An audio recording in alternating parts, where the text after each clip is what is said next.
माताओं, आप यदि चाहती हो आपका बच्चा भक्त बने, आपका बच्चा भगवत भक्ति का गुणानुवाद करे, तो गर्भ धारण बड़ी सावधानी से करना।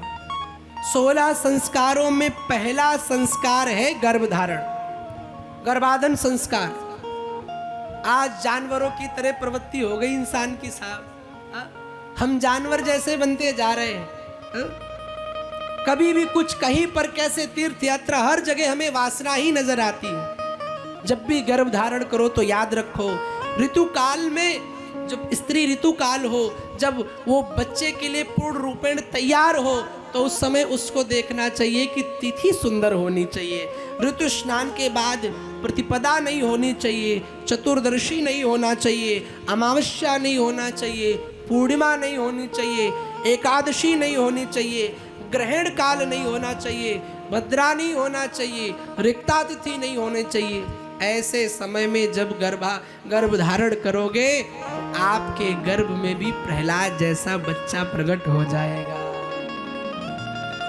दूसरा संस्कार, गर्भाधान संस्कार के बाद दूसरा संस्कार होता है 3 महीने के अंदर, उसको बोलते पुंसवन संस्कार। इस संस्कार में गर्भ में बच्चे का मस्तिष्क का विकास हो रहा होता है।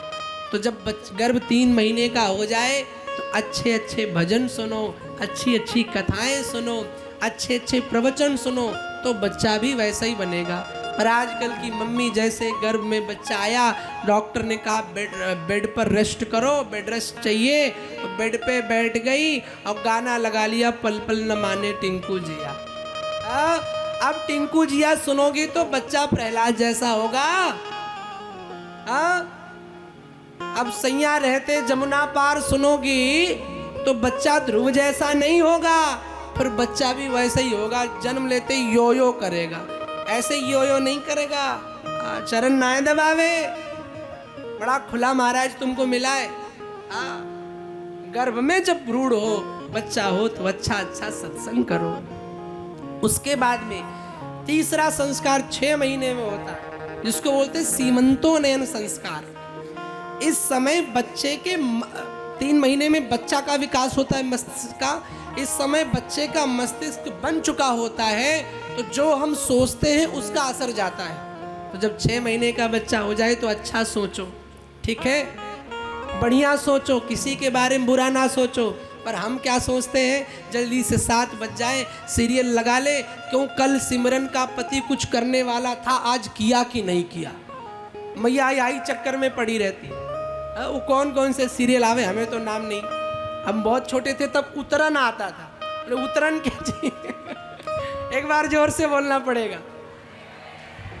तब जब उतरन आपके जीवन में आएगी तो बच्चा कहाँ ध्रुव जैसा बनेगा। ये बात हंसने की नहीं है, बड़े चिंतन का विषय है कि हम आज 16 संस्कारों को भूलते जा रहे हैं। हमें सिर्फ 2 ही संस्कार याद है, एक शादी और थोड़ा बहुत अगर 20-22 साल का बच्चा हो गया तो जनेऊ।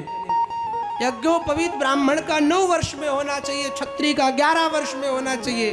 पर अब यज्ञोपवीत कब होता है, शादी के 2 दिन पहले या शादी के 6 महीना पहले, जब तिलक होता है। महाराज है ना सही। अब वो भी कपड़े के ऊपर से डाल दिया। जो ब्राह्मण गायत्री नहीं करता है, शास्त्र कहता है उसके अंदर से ब्रह्म तेज नष्ट हो जाता है। वो ब्राह्मण फिर पूजनीय नहीं रहता है, जो गायत्री का उपासक नहीं होता। तो भैया यज्ञोपवीत भी अच्छे, अपने 16 संस्कारों को अपनाओ। विद्या आरंभ करने का भी हमारे यहाँ मुहूर्त बताया गया। बालक जब 5 वर्ष का हो जाए तब सरस्वती पूजन करके विद्या आरंभ करवाओ। और ऐसे विद्यालय में जहाँ वेद से जुड़ी हुई शिक्षा हो। अब शिक्षा धर्महीन हो गई। पहले सुंदर पाठ पढ़ाए जाते थे, राम के बारे में, कृष्ण के बारे में, कविताएं सुंदर पढ़ाई जाती थी, जिसने सूरज चांद बनाया, जिसने सारा जगत बनाया। अब तो बच्चा पढ़ता है Johnny Johnny yes papa, eating sugar no papa, open your mouth ha ha ha हा। अब ट्विंकल ट्विंकल पढ़ेगा तो कहाँ से राम के पग चिन्ह पर चल पाएगा। भैया स्कूल में कुछ भी पढ़ाया जाए, तुम सब माताओं 1 घंटा कम से कम घर में बिठा के अपने रामायण की कथा, अपने गीता की बातें, अपने पुराण की बातें बच्चों को जरूर पढ़ाओ। नहीं तो आने वाले समय में कहीं ऐसा न हो हमारे राम और कृष्ण केवल व्हाट्सएप और फेसबुक में सीमित रह जाए। अपने बच्चों के अंदर राम को बिठाओ, नहीं तो बच्चे पूछेंगे मम्मी हु इज राम।